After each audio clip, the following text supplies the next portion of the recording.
Hello विद्यार्थी, कैसे हो? सुप्रभात, वेलकम। आपका पाठ नंबर 4, एक नया पाठ आपका आज हम प्रारंभ करने जा रहे हैं। पाठ नंबर 4, प्रतिरक्षा एवं रक्त समूह। इससे पहले आपके पाठ मैंने 2 पढ़ाए थे। एक तो पाठ 1 भोजन एवं मानव स्वास्थ्य, जो कि आपका 4 अंक का था, और एक आनुवांशिकी यानी जेनेटिक्स के बारे में आपको बताया था, जो कि आपका 4 नंबर का पाठ था। यानी इस तरह आपका 8 नंबर का सिलेबस कंप्लीट हो गया।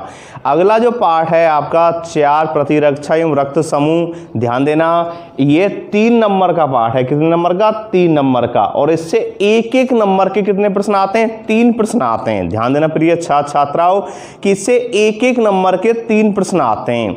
आई बात समझ में? तो बहुत महत्वपूर्ण पाठ है प्रतिरक्षा एवं रक्त समूह, तो ध्यान से समझना, बहुत महत्वपूर्ण, नोट करना इसको। तो सुनिए कि मानव शरीर, बहुत फर्स्ट लाइन लिखी है आपकी बुक की, बुक भी साथ रखा करो, बुक में भी देखते चलने करा, बुक जो है उसको साथ रखा करो और बुक में देखकर और इस सिलेबस को आप आगे याद किया करो। तो बुक को भी अपने साथ रखा करो। जब मैं पढ़ाता हूँ ऑनलाइन क्लास में तो अपने पास में बुक को भी साथ रखा करो। तो सुनिए, मानव शरीर, ध्यान देना, मानव शरीर हर दिन अनेकों रोगाणुओं से उद्वासित होता रहता है। कि जो हमारा मानव शरीर है, मानव शरीर हर दिन अनेकों रोगाणुओं से उद्वासित होता रहता है, परंतु फिर भी बड़ी आसानी से रोगग्रस्त नहीं होता है। समझना मेरी बात को कि जो मानव शरीर है, यानी जो हमारा शरीर है, हर दिन अनेकों रोगाणुओं से, यानी हर दिन अनेकों रोगाणुओं से उद्वासित होता रहता है, परंतु फिर भी आसानी से रोगग्रस्त नहीं होता है। समझना, एक आंकड़ा बताता है कि 1 ग्राम मिट्टी में 1 करोड़ के आसपास जीवाणु पाए जाते हैं। तो इतनी बड़ी मात्रा में जो जीवाणु पाए जा रहे हैं, जब वे हमारे शरीर पर उद्वासित होते हैं या हमारे शरीर पर यानी अटैक करते हैं, या एक तरह से हमारे शरीर में क्या होते हैं, मिलते हैं, तो ऐसा नहीं है कि हर जीवाणु से हमारा शरीर क्या हो जाए, रोगग्रस्त हो जाए। इसलिए उन्होंने ये बात लिखी है अभी फर्स्ट लाइन बुक में कि मानव शरीर हर दिन अनेकों रोगाणुओं से उद्वासित होता रहता है, परंतु फिर भी बड़ी आसानी से रोगग्रस्त नहीं होता है। और इसका प्रमुख कारण, ध्यान देना, इसका प्रमुख कारण हमारे शरीर में, इसका प्रमुख कारण हमारे शरीर में यानी पाई जाने वाली रोगाणु उन्मूलन हेतु उपस्थित प्रतिरोधक क्षमता है। यानी इसका जो प्रमुख कारण है, रोगाणु उन्मूलन हेतु शरीर में उपस्थित प्रतिरोधक क्षमता है। आई बात समझ में? यानी हमारे शरीर में रोगाणुओं के उन्मूलन हेतु, रोगाणुओं के उन्मूलन हेतु, और रोगाणुओं के उन्मूलन का मतलब है रोगाणुओं के उन्मूलन हेतु, उन्मूलन का मतलब है नष्ट, उन्मूलन का अर्थ क्या होता है? नष्ट। आई बात समझे? तो रोगाणुओं के उन्मूलन हेतु क्या पाई जाती है? प्रतिरोधक क्षमता पाई जाती है। क्या पाई जाती है? प्रतिरोधक क्षमता पाई जाती है। दोबारा से ध्यान देना, पॉइंट पर नोट करना कि मानव शरीर, यानी मानव शरीर जो हमारा ह्यूमन बॉडी है, मानव शरीर है, मानव शरीर हर दिन अनेकों प्रकार के रोगाणुओं से उद्वासित होता रहता है, परंतु फिर भी बड़ी आसानी से रोगग्रस्त नहीं होता है। इसका प्रमुख कारण, इसका प्रमुख कारण हमारे शरीर में उपस्थित प्रतिरोधक क्षमता है। क्या है? प्रतिरोधक क्षमता है। अब इसमें प्रश्न बनता है, नोट कर लेना, प्रतिरोधक क्षमता किसे कहते हैं? यानी जो इसमें प्रश्न बनता है, महत्वपूर्ण प्रश्न बनता है। शुरुआत की है मैंने पाठ की, और उसमें एक महत्वपूर्ण लाइन आई थी कि इसका प्रमुख कारण हमारे शरीर में रोगाणुओं के उन्मूलन हेतु, यानी हमारे शरीर में उपस्थित रोगाणुओं के उन्मूलन हेतु प्रतिरोधक क्षमता। यानी इसका जो प्रमुख कारण है हमारे शरीर में क्या है? रोगाणु उन्मूलन हेतु शरीर में उपस्थित प्रतिरोधक क्षमता। यानी हमारे शरीर में रोगों से लड़ने के प्रति क्या पाई जाती है? प्रतिरोधक क्षमता पाई जाती है, जिससे बड़ी आसानी से हमारा शरीर क्या नहीं होता है, रोगग्रस्त नहीं होता है। ये इसका क्या हो गया? प्रमुख कारण हो गया। तो प्रश्न बनता है, प्रतिरोधक क्षमता किसे कहते हैं? पहला प्रश्न डालना और नोट करना कि प्रतिरोधक क्षमता किसे कहते हैं। तो फिर ये छात्राओं पहला प्रश्न नोट कर लेना, प्रतिरोधक क्षमता किसे कहते हैं? प्रतिरोधक क्षमता किसे कहते हैं? तो ध्यान देना, शरीर में उपस्थित, ध्यान देना, प्रतिरोधक क्षमता किसे कहते हैं? प्रतिरोधक क्षमता किसे कहते हैं? तो शरीर में उपस्थित वह क्षमता, शरीर में उपस्थित वह क्षमता, शरीर में उपस्थित वह क्षमता जो रोगों से सुरक्षा प्रदान करती है, प्रतिरोधक क्षमता कहलाती है। यानी शरीर में उपस्थित वह क्षमता, शरीर में उपस्थित वह क्षमता जो शरीर की रोगों से क्या करती है? रक्षा करती है या सुरक्षा करती है, प्रतिरोधक क्षमता कहलाती है। और प्रतिरोधक जो क्षमता होती है दो प्रकार की होती है प्रिय छात्र छात्राओं, एक होती है जन्मजात और एक होती है उपार्जित। कौन सी होती है? जन्मजात और उपार्जित। जन्मजात प्रतिरक्षा किसे बोलते हैं? जो जन्म के साथ ही क्या हो जाती है? उत्पन्न हो जाती है। जो प्रतिरक्षा जन्म के साथ उत्पन्न हो जाती है उसे हम जन्मजात प्रतिरक्षा के नाम से जानते हैं। और उपार्जित जो बाह्य साधनों के द्वारा, जो बाह्य साधन होते हैं, चाहे वैक्सीन है, चाहे अपने सिरप हैं, चाहे इंजेक्शन है, चाहे टैबलेट हैं, उनके द्वारा जो हमें अर्जित की जाती है उसे हम क्या कहते हैं? उपार्जित प्रतिरक्षा के नाम से जानते हैं। तो नोट करना पहला प्रश्न, प्रतिरोधक क्षमता किसे कहते हैं? तो आपका उत्तर होना चाहिए कि शरीर में उपस्थित, गौर देना, शरीर में उपस्थित, किसमें? शरीर में, शरीर में उपस्थित, शरीर में उपस्थित, शरीर में उपस्थित वह क्षमता, शरीर में उपस्थित वह क्षमता, शरीर में उपस्थित वह क्षमता जो शरीर की रोगों से, यानी शरीर में उपस्थित वह क्षमता जो शरीर में रोगों से, जो शरीर में रोगों से सुरक्षा प्रदान करती है, यानी रोगों से सुरक्षा करती है, जो शरीर में रोगों से सुरक्षा करती है। क्या करती है? सुरक्षा करती है। क्या कहलाती है? प्रतिरोधक क्षमता कहलाती है। क्या कहलाती है? प्रतिरोधक क्षमता कहलाती है, यानी प्रतिरोधक क्षमता कहलाती है। और जो प्रतिरोधक क्षमता होती है, ध्यान देना, प्रतिरोधक क्षमता कहलाती है, बहुत महत्वपूर्ण बात बता रहा हूं प्रिय छात्र छात्राओं, अगला जो टॉपिक चलेगा इस पर, इन्हीं पर पूरा विस्तार है। तो प्रतिरोधक क्षमता कहलाती है, क्या कहलाती है? प्रतिरोधक क्षमता कहलाती है। और यह क्षमता कितने प्रकार की होती है? दो प्रकार की होती है। पैराग्राफ चेंज करके लिख लेना, यह क्षमता दो प्रकार की होती है, यह क्षमता दो प्रकार की होती है। कितने प्रकार की होती है? दो प्रकार की होती है। नंबर एक कौन सी होती है प्रिय छात्र छात्राओं? नंबर एक जो इसमें होती है, नंबर एक अपनी होती है इसमें कौन सी? जन्मजात प्रतिरक्षा। और नंबर दूसरी कौन सी होती है? उपार्जित प्रतिरक्षा। आई बात समझ में? तो नंबर एक हो गई जन्मजात और नंबर दूसरी कौन सी होगी? उपार्जित। तो नोट कर लेना, नंबर ए जन्मजात, कौन सी है? जन्मजात। और नंबर दूसरी होती है इसमें उपार्जित, कौन सी है? उपार्जित। आई बात समझ में? तो बहुत महत्वपूर्ण पाठ आपका प्रतिरक्षा एवं रक्त समूह अंक 3, इससे छोटा ही प्रश्न आता है, बड़ा प्रश्न नहीं आता है, इसलिए पाठ के जो है ये 4, इसकी हर लाइन आपकी समझ में आनी चाहिए, हर लाइन का आपको पता होना चाहिए, क्योंकि बड़ा प्रश्न नहीं बनता है, हर किसी भी लाइन में से एक प्रश्न बन सकता है। तो इसमें से एक एक नंबर के 3 प्रश्न आते हैं। एक एक नंबर कितने प्रश्न आते हैं? 3 प्रश्न आते हैं और 3 ही अंक का है। बहुत महत्वपूर्ण टॉपिक है प्रतिरक्षा एवं रक्त समूह। और मैंने पहला आपकी जो पाठ की शुरुआत है वो मैंने आपको बता दी। पहला प्रश्न इसमें बनता है प्रतिरोधक क्षमता किसे कहते हैं। चलते हैं आगे। आगे लिखा है इसमें कि प्रतिरक्षा विज्ञान किसके बारे में बताया गया है? प्रतिरक्षा विज्ञान। तो प्रश्न बनता है प्रतिरक्षा विज्ञान किसे कहते हैं? कौन सा प्रश्न बनता है? प्रतिरक्षा विज्ञान किसे कहते हैं। तो प्रश्न नोट करना, प्रतिरक्षा विज्ञान किसे कहते हैं? प्रतिरक्षा विज्ञान किसे कहते हैं? तो समझना प्रतिरक्षा विज्ञान किसे कहते हैं। अगला टॉपिक इसमें यही है। अभी तक हमने पढ़ा कि हमारे शरीर पर, यानी हमारे शरीर पर क्या होते हैं, हमारा जो शरीर है वो हर दिन अनेकों रोगाणुओं से उद्भासित होता रहता है, परंतु फिर भी बड़ी आसानी से रोगग्रस्त नहीं होता है। इसका प्रमुख कारण हमारे शरीर में उपस्थित प्रतिरोधक क्षमता है। और ये 2 प्रकार की होती है। नंबर 1 कौन सी होती है? जन्मजात, और नंबर दूसरी होती है उपार्जित। आगे उसने बताया गया है कि रोगाणुओं के उन्मूलन हेतु, यानी रोगाणुओं के उन्मूलन हेतु, यानी रोगाणुओं के उन्मूलन हेतु शरीर में होने वाली क्रियाओं, रोगाणुओं के उन्मूलन हेतु शरीर में होने वाली क्रियाएं एवं उस तंत्र से संबंधित जो अध्ययन है उसे हम प्रतिरक्षा विज्ञान कहते हैं। आई बात समझ में कि रोगाणुओं के उन्मूलन हेतु शरीर में होने वाली क्रियाएं एवं उस तंत्र से संबंधित अध्ययन को हम प्रतिरक्षा विज्ञान कहते हैं। क्या कहते हैं उसे हम प्रतिरक्षा विज्ञान कहते हैं।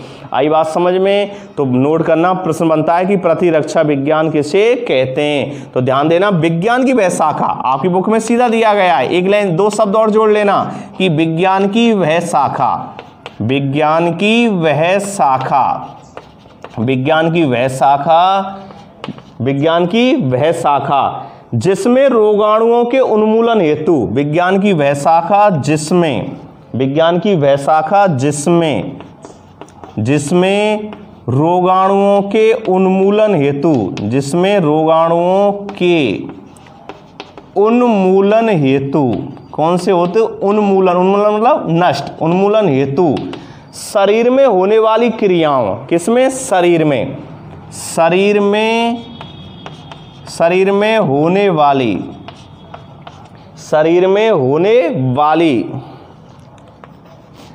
शरीर में होने वाली, शरीर में होने वाली क्रियाओं एवं संबंधित तंत्र का, होने वाली क्रियाओं एवं संबंधित तंत्र का, संबंधित तंत्र का, संबंधित तंत्र का अध्ययन किया जाता है, एवं संबंधित तंत्र का अध्ययन किया जाता है, प्रतिरक्षा विज्ञान कहलाती है। अध्ययन किया जाता है, प्रतिरक्षा विज्ञान कहलाती है। बहुत महत्वपूर्ण प्रश्न बनता है 1 नंबर का कि प्रतिरक्षा विज्ञान किसे कहते हैं। तो आपका उत्तर होना चाहिए कि विज्ञान की वह शाखा, विज्ञान की वह शाखा जिसमें रोगाणुओं के उन्मूलन हेतु शरीर में होने वाली क्रियाओं एवं संबंधित तंत्र का, शरीर में होने वाली क्रियाओं एवं संबंधित तंत्र का अध्ययन किया जाता है, प्रतिरक्षा विज्ञान कहलाती है। क्या कहलाती है? प्रतिरक्षा विज्ञान कहलाती है।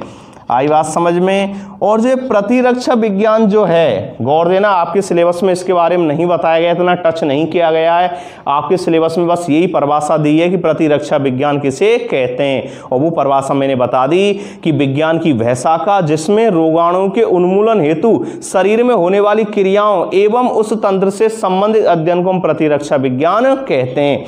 लेकिन जिस तरह मैंने आपको पाठ नंबर 3 में आनुवांशिकी के जनक बताए थे आपके लिए, डब्ल्यू बेडसन, वंशानुगति के जो जनक थे वो बताए थे मैं, स्पेंसर। एक सुजन्यकी शब्द आया था, सुजन्यकी, मानव जाति में सुधार से संबंधित जो विज्ञान थी, सुजन्यकी के जनक मैंने आपको बताए थे फ्रांसिस गाल्टन।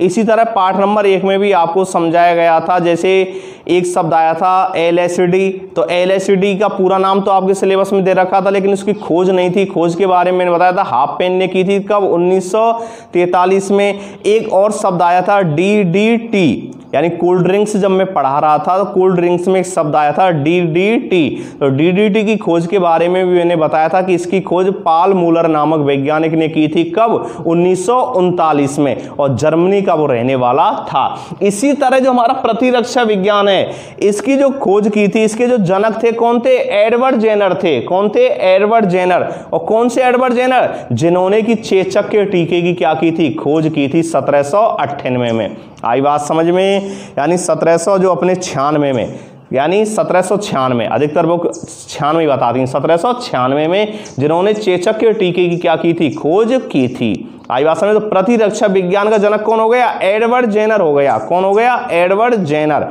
जिन्होंने चेचक के टीके की क्या की थी? खोज की थी।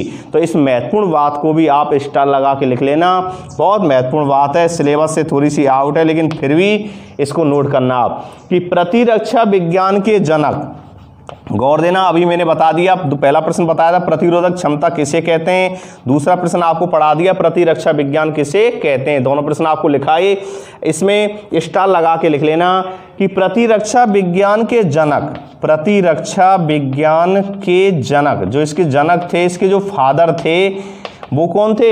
एडवर्ड जेनर थे, यानी एडवर्ड जेनर थे। कौन थे? प्रतिरक्षा विज्ञान के जनक एडवर्ड जेनर थे, जिन्होंने चेचक के टीके की खोज की थी।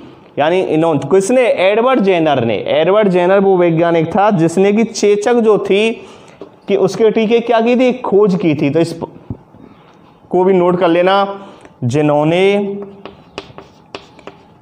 जिन्होंने चेचक के टीके की खोज, जिन्होंने चेचक के टीके की खोज क्वेश्चन लिख लेना कब हुई थी? 1796 में। कब हुई थी? 1796 में। कोष्टक में नोट कर लेना इस बात को, 1796, ठीक है ना।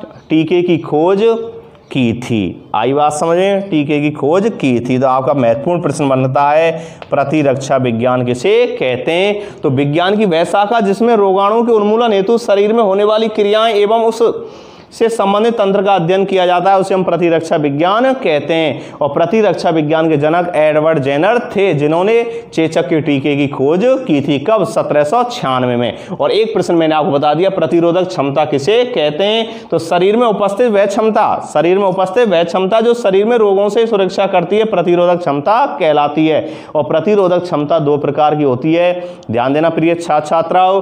नंबर एक होता है जन्मजात और नंबर दूसरी होती है उपार्जित। कौन सी होती है? उपार्जित। आगे चलते हैं। बहुत अच्छी बात लिखी है उसने कि इस तंत्र में, कौन से तंत्र में? प्रतिरक्षा तंत्र में। गौर देना, इस तंत्र में उसने लिखा है कि इस तंत्र में, तो कौन सा तंत्र हो गया? प्रतिरक्षा तंत्र में। इस तंत्र में करोड़ों कोशिकाएं, कैसी कोशिकाएं होती हैं? करोड़ों कोशिकाएं, क्योंकि आप जानते हैं हमारा शरीर करोड़ों कोशिकाओं से मिलकर बना होता है, इसलिए हम क्या होते हैं? बहुकोशिक होते हैं। कैसे होते हैं? बहुकोशिकीय होते हैं।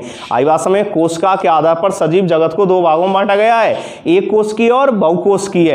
कोशिका किसे कहते हैं? सजीव के शरीर की संरचनात्मक एवं क्रियात्मक इकाई को हम कोशिका कहते हैं। और कोशिका की खोज 1665 में रॉबर्ट हुक नामक वैज्ञानिक ने की थी। लेकिन एक कैसी कोशिका थी? मृत कोशिका थी। जीवित कोशिका की खोज तो 1674 में लुवेन हॉक नामक वैज्ञानिक ने की थी। तो ये कई बार मैंने बताया है कोशिका के बारे में। आई बात समझे? कोशिका ही क्या बनाती हैं? ऊतक, और ऊतक मिलकर क्या बना देते हैं? अंग, और अंग मिलकर क्या बना देते हैं? तंत्र। बहुत महत्वपूर्ण बात। अब बात चल रही है प्रतिरक्षा तंत्र की। तो प्रतिरक्षा तंत्र में ध्यान देना, समझना बहुत महत्वपूर्ण बात है कि इस तंत्र में करोड़ों कोशिकाएं क्या होती हैं? करोड़ों कोशिकाएं होती हैं। लसिका होती है, आई बात समझ में? या प्रतिरक्षात्मक अंग रक्त एवं लसिका में क्या होते हैं? क्रियाशील होते हैं। यानी इस तंत्र में करोड़ों कोशिकाएं, लसिका या प्रतिरक्षात्मक अंग। तो प्रतिरक्षात्मक अंग कौन कौन से होते हैं हमारे शरीर में? थाइमस होता है। कौन होता है? थाइमस होता है। अस्थि मंजा होता है। क्या होता है? अस्थि मंजा होता है। थाइमस होता है, यकृत होता है, और लसिका पर्व होती हैं। यानी प्रतिरक्षा तंत्र में 4 अंग सामान्यतः भाग लेते हैं। नंबर 1 थाइमस, नंबर दूसरा यकृत, नंबर 3 लसिका पर्व, और नंबर 4 होता है अस्थि मंजा।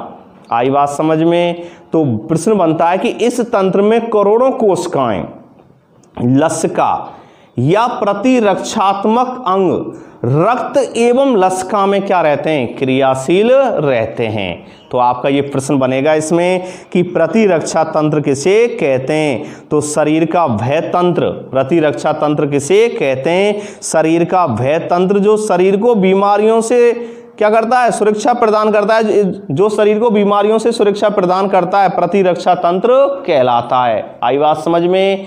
जैसे एक मैं उदाहरण दे देता हूं कि जैसे आज एक वैश्विक महामारी चल रही है, कोरोना। कौन सी? कोरोना। तो जिनका प्रतिरक्षा तंत्र मजबूत है, पढ़ा होगा आपने इम्यूनिटी पावर, कई बार टेलीविजन पर, न्यूज़पेपर में आप देख रहे होंगे कि जिनकी प्रतिरक्षा कैसी है? मजबूत है। तो उन लोगों के शरीर में यह वायरस आसानी से प्रवेश नहीं कर पा रहा है। और जिनके शरीर की प्रतिरक्षा कैसी है? कमजोर है, वो इस कोरोना वायरस जो है इससे क्या हो रहे हैं? ग्रसित हो रहे हैं। इसलिए हमें हमारे शरीर की इम्यूनिटी पावर बढ़ानी चाहिए। इम्यूनिटी पावर कैसे? योग करके, जिम जाकर, संतुलित भोजन का सेवन करके। आई बात समझ में? तो चलते हैं सिलेबस की तरफ। सिलेबस में आपको बताया प्रश्न तीसरा बनेगा, प्रतिरक्षा तंत्र किसे कहते हैं। तो नोट करना प्रिय छात्राओं प्रश्न को कि प्रतिरक्षा तंत्र किसे कहते हैं। प्रतिरक्षा तंत्र किसे कहते हैं। प्रतिरक्षा तंत्र किसे कहते हैं। और उत्तर लिखना मैंने अभी बताया इसका कि शरीर का वह तंत्र जो शरीर को बीमारियों से सुरक्षा प्रदान करता है, प्रतिरक्षा तंत्र कहलाता है। क्या कहलाता है? प्रतिरक्षा तंत्र कहलाता है। तो डेफिनेशन को लिख लेना कि शरीर का, ध्यान देना, बहुत महत्वपूर्ण बात, बहुत महत्वपूर्ण टॉपिक, प्रतिरक्षा एवं रक्त समूह 3 नंबर का है। इस पार्ट से एक एक नंबर के 3 प्रश्न आते हैं, बहुत महत्वपूर्ण पेपर की दृष्टि से ये पार्ट, तो गौर देना। शरीर का वह भाग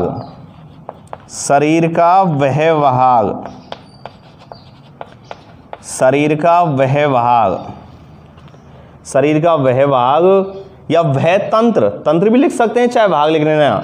शरीर का वह तंत्र या भाग, ऑब्लिक लगा लेना। शरीर का वह तंत्र जो शरीर को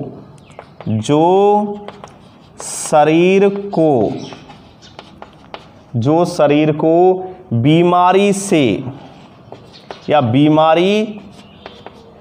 शरीर का वह तंत्र जो शरीर को बीमारी से सुरक्षा प्रदान करता है।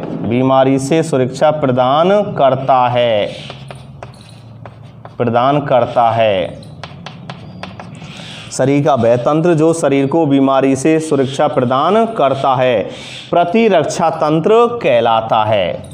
क्या कहलाता है? प्रतिरक्षा तंत्र कहलाता है। गौर देना, प्रतिरक्षा तंत्र कहलाता है।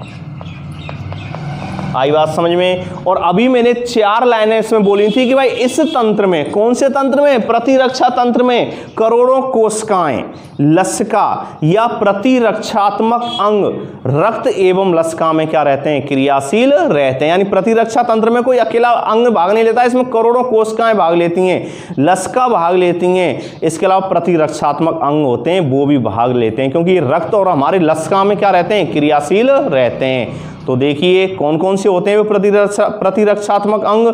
4 के नाम मैंने अभी बताया आपके लिए। नंबर 1 बताया था थाइमस, नंबर 2 यकृत, नंबर 3 बताया था लसिका पर्व यानी नोड, और नंबर 4 बताया था आपके लिए अस्थि मज्जा। आई बात समझ में? तो इस बात को नोट कर लेना पैराग्राफ चेंज करके कि इस तंत्र में, ध्यान देना, आ सकता है 1 नंबर में कि भाई इस तंत्र में कौन कौन से अंग भाग लेते हैं, तो नोट करना। इस तंत्र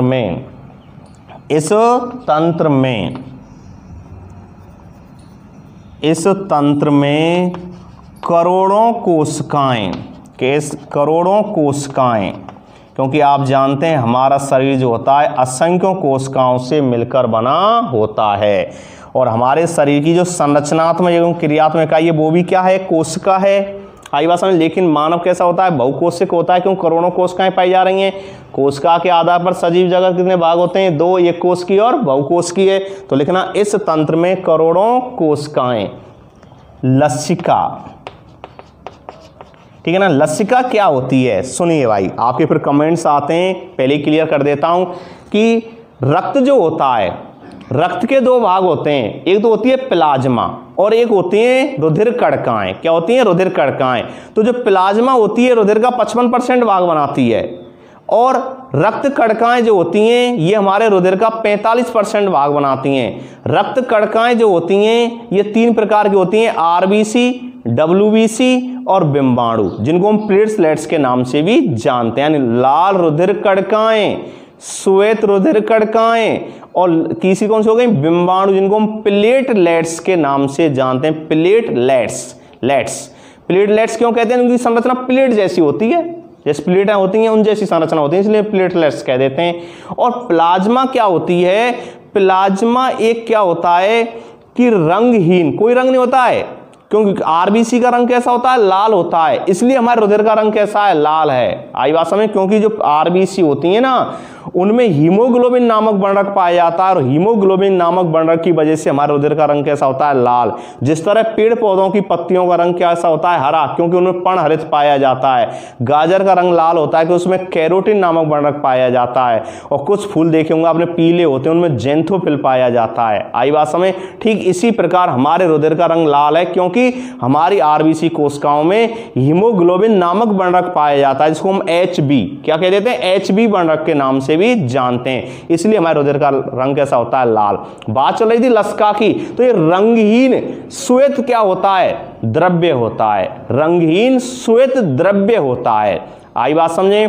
सामान्य वे में मैं आपको बता दूं, बहुत नॉर्मल, एक तरह से बहुत नॉर्मल शब्द में सुन लीजिए कि माना कहीं हमारी त्वचा पर जब रगड़ लग जाती है, कहीं से रगड़ मतलब छिल जाए, कहीं छीलन हो जाए, तो आपने देखा होगा कि उस हमारे त्वचा से एक सफेद सा चिपचिपा सा पदार्थ निकलता है, वही लसिका है। गहरी चोट लग जाएगी तो ब्लड निकलना प्रारंभ हो जाएगा, क्योंकि हमारी जो शिराएं धमनियां वो क्या हो गई, क्षतिग्रस्त हो गई, इसलिए ब्लड निकलना प्रारंभ हो जाएगा। लेकिन हल्का सा अगर क्या लगता है, कहीं छीलन लगती है हमारे त्वचा के किसी भी अंग में, तो आपने देखा होगा हल्का सा सफेद रंगीन सा एक पदार्थ निकलता है, वो ही क्या होती है, लसिका होती है। आई बात समझ में। चलते हैं सिलेबस की तरफ। तो ध्यान देना, इस तंत्र में करोड़ों कोशिकाएं, लसिका एवं प्रतिरक्षात्मक अंग, कौन से प्रिय छात्र छात्राओं, प्रतिरक्षात्मक अंग एवं प्रतिरक्षात्मक अंग, गौर देना, प्रतिरक्षात्मक अंग। और प्रतिरक्षात्मक अंग में कौन कौन से होते हैं, प्रतिरक्षा तंत्र में होते हैं अस्थि मज्जा, कोष्टक में नोट कर लेना इनको, कौन कौन से होते हैं, अस्थि मज्जा होती है। आई बात समझ में। यकृत होता है, कौन सा होता है, यकृत होता है, ठीक है ना। थाइमस होता है, क्या होता है, थाइमस, यकृत होता है, थाइमस होता है। आई बात समझ में। अस्थिमज्जा, यकृत, थाइमस और लसिका पर्व, कौन सी होती हैं, लसिका पर्व, जिनको हम नोड के नाम से भी जानते हैं, लसिका पर्व। आई बात समझ में, लसिका पर्व, ठीक है ना, लसिका पर्व। कोष्टक में इनको बंद कर देना, लसिका पर्व। ये 4 हो गए अपने किस में, प्रतिरक्षात्मक अंग में। कौन से में हो गए, प्रतिरक्षात्मक अंग में। रक्त एवं लसिका में क्रियाशील होते हैं, कोष्टक वाले लिखने हैं, रक्त इसमें, रक्त एवं लसिका में, रक्त एवं लसिका में क्रियाशील होते हैं। आई बात समझे, रक्त एवं लसिका में क्रियाशील होते हैं। प्रश्न था प्रतिरक्षा तंत्र किसे कहते हैं, और मैंने बता दिया शरीर का वह तंत्र जो शरीर को बीमारियों से सुरक्षा प्रदान करता है, प्रतिरक्षा तंत्र कहलाता है। और इस तंत्र में करोड़ों कोशिकाएं एवं लसिका एवं प्रतिरक्षात्मक अंग, जिसमें अस्थिमज्जा, यकृत, थाइमस एवं लसिका पर्व, रक्त एवं लसिका में क्या रहते हैं, क्रियाशील रहते हैं। आई बात समझ में, या क्रियाशील होते हैं। तो 3 प्रश्न आपके कंप्लीट। नंबर 1 प्रतिरोधक क्षमता किसे कहते हैं, नंबर 2 आपको पढ़ाया था प्रतिरक्षा विज्ञान किसे कहते हैं, और नंबर 3 बताया प्रतिरक्षा तंत्र किसे कहते हैं। आई बात समझ में। तो 3 प्रश्न आपके कंप्लीट, एक एक नंबर के इसमें से 3 प्रश्न आते हैं। मैं दोबारा रिपीट कर रहा हूँ, बहुत महत्वपूर्ण पार्ट है। और प्रतिरक्षा तंत्र जो एक नया टॉपिक है, पहली बार आपको 10वीं में पढ़ने को मिल रहा है, तो इसलिए एक एक बिंदु को इसके ध्यान से समझना। अगला टॉपिक है प्रिय छात्र छात्राओं, ध्यान देना, समझना कि शरीर में 2 प्रकार की प्रतिरक्षा विधि पाई जाती हैं। आई बात समझ, प्रतिरक्षा जो होती हैं कितने प्रकार की होती हैं, 2 होती हैं। आई बात समझ। प्रश्न बनता है प्रतिरक्षा किसे कहते हैं, तो शरीर में रोग एवं रोगाणुओं से लड़कर स्वयं को रोग से सुरक्षित बनाए रखने की क्षमता को प्रतिरक्षा कहते हैं। प्रश्न बनता है प्रतिरक्षा किसे कहते हैं, तो आपका उत्तर होना शरीर में रोग या रोगाणुओं से लड़कर स्वयं को रोग से सुरक्षित बनाए रखने की क्षमता को हम प्रतिरक्षा कहते हैं। और प्रतिरक्षा जो विधियां होती हैं कितने प्रकार की होती हैं, 2, स्वाभाविक प्रतिरक्षा विधि और नंबर 2 कौन सी होती है, उपार्जित प्रतिरक्षा विधि। तो ध्यान देना, इस प्रश्न को और नोट करा देता हूं आपके लिए कि प्रतिरक्षा किसे कहते हैं। अभी तक पढ़ाया आपने प्रतिरोधक क्षमता, दूसरा प्रतिरक्षा विज्ञान, तीसरा है प्रतिरक्षा तंत्र। अब प्रश्न है केवल प्रतिरक्षा किसे कहते हैं, तो नोट करना, बहुत महत्वपूर्ण टॉपिक, प्रतिरक्षा किसे कहते हैं। तो देखिए समझना, बहुत महत्वपूर्ण बात आपका, तो प्रतिरक्षा किसे कहते हैं, प्रतिरक्षा किसे कहते हैं। अगला प्रश्न डालना नंबर 4 और नोट करना, प्रतिरक्षा, प्रतिरक्षा किसे कहते हैं, प्रतिरक्षा किसे कहते हैं, प्रतिरक्षा किसे कहते हैं। यह कितने प्रकार की होती है, नोट कर लेना इसमें, यह कितने प्रकार की होती है, कितने प्रकार की होती है, यह कितने प्रकार की, कितने प्रकार की होती है, यह कितने प्रकार की होती है, प्रतिरक्षा किसे कहते हैं, यह कितने प्रकार की होती है। उत्तर लिखे और लिखना कि शरीर में, किसमें, शरीर में, शरीर में, शरीर में रोग या रोगाणुओं, शरीर में रोग या रोगाणुओं,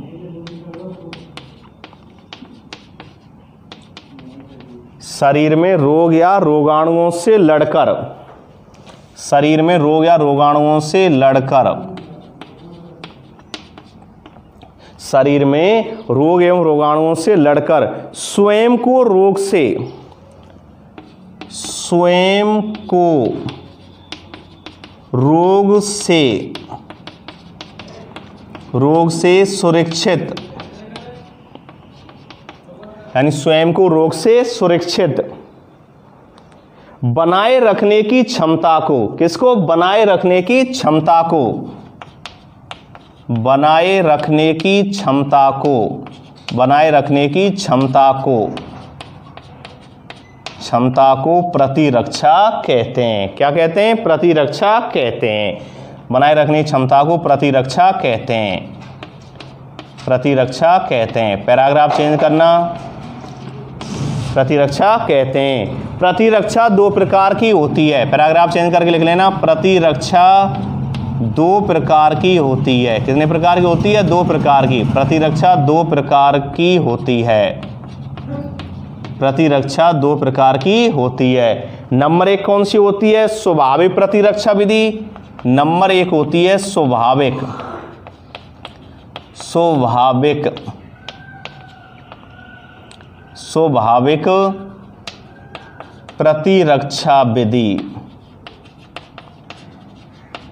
नंबर 1 होती है स्वाभाविक प्रतिरक्षा विधि, और नंबर दूसरी जो होती है वो होती है उपार्जित प्रतिरक्षा विधि। नंबर दूसरी कौन सी होती है, उपार्जित प्रतिरक्षा विधि, ध्यान देना प्रिय छात्राओं, दूसरी कौन सी होती है, उपार्जित प्रतिरक्षा विधि।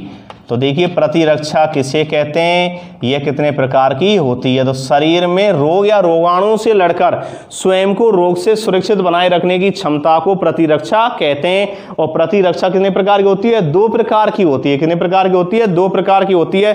नंबर 1 जो होती है, ध्यान देना, नंबर 1 कौन सी होती है, स्वाभाविक प्रतिरक्षा विधि, और नंबर दूसरी कौन सी होती है, उपार्जित प्रतिरक्षा विधि। तो इसके दो प्रकार हो गए। आई बात समझ में। अगला टॉपिक इसमें है स्वाभाविक प्रतिरक्षा विधि।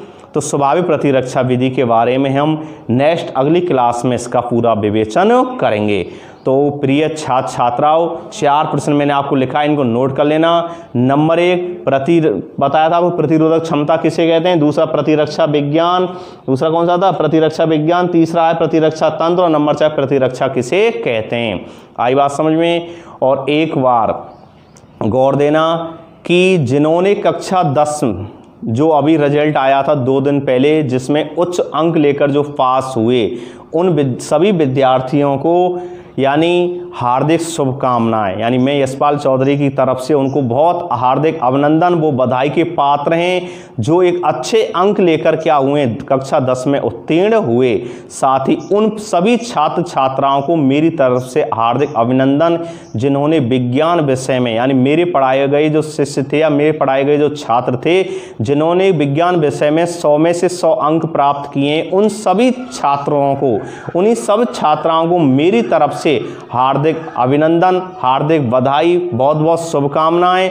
और इसके अलावा उनके माता पिताओं को भी बहुत बहुत अभिनंदन उनका।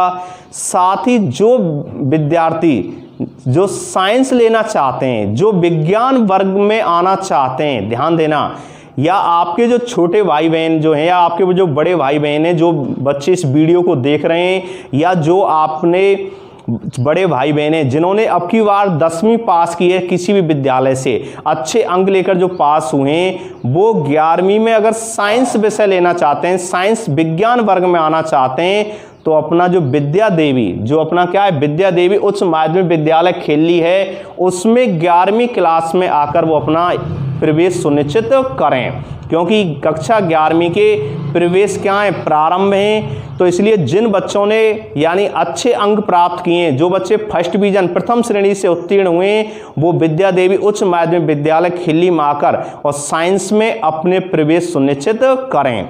आई बात समझ, क्यों प्रवेश प्रारंभ है और प्रवेश सीमित हैं, सीटें हैं वो लिमिटेड हैं, इसलिए अधिक से अधिक समय को देखते हुए अपने विद्यालय में आकर, विद्या देवी उच्च माध्यमिक विद्यालय खिल्ली में आकर संपर्क करें। और आप किसी भी समय यानी किसी भी कार्य दिवस में आकर सुबह 8 बजे से और 4 बजे तक संपर्क कर सकते हैं। तो जितने भी आपके साथी हैं, जितने भी आपके बड़े भाई बहन हैं जो इन वीडियो को देख रहे हैं, वो अधिक से अधिक इसको लाइक करें, शेयर करें और साथ ही उन तक ये सूचना पहुंचाएं कि जो 11वीं विज्ञान लेना चाहते हैं, विज्ञान वर्ग में यानी साइंस लेना चाहते हैं, वो अपने सबसे जो खिल्ली का एक टॉपर विद्यालय, खिल्ली परिक्षेत्र का सबसे टॉपर विद्यालय और 100% रिजल्ट देने वाला और पिछले सेक्शनों में राज्य स्तरीय मेरिट देने वाला विद्यालय, यानी शिवानी खंडेलवाल जो थी उसकी राज्य स्तरीय जो मेरिट थी आई थी अपनी, उस विद्यालय में आप अवश्य पधारें। यहाँ की भौतिक जो सुख सुविधाएं, यहाँ की जो फैकल्टी है, एक बार उसका अवलोकन करें।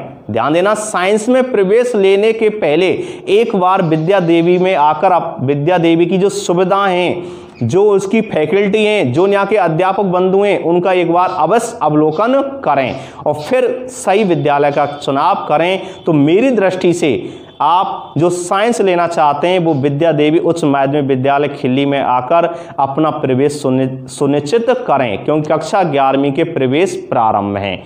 प्रिय छात्र छात्राओं, तो इस मैसेज को आप अधिक से अधिक पहुंचाएं, क्योंकि हमारा कक्षा 10 में और 12 में 100% रिजल्ट रहा है। साथ ही पहले, दूसरे, तीसरे स्थान जो हैं विज्ञान वर्ग में, वो विद्या देवी विद्यालय उसने प्राप्त किए।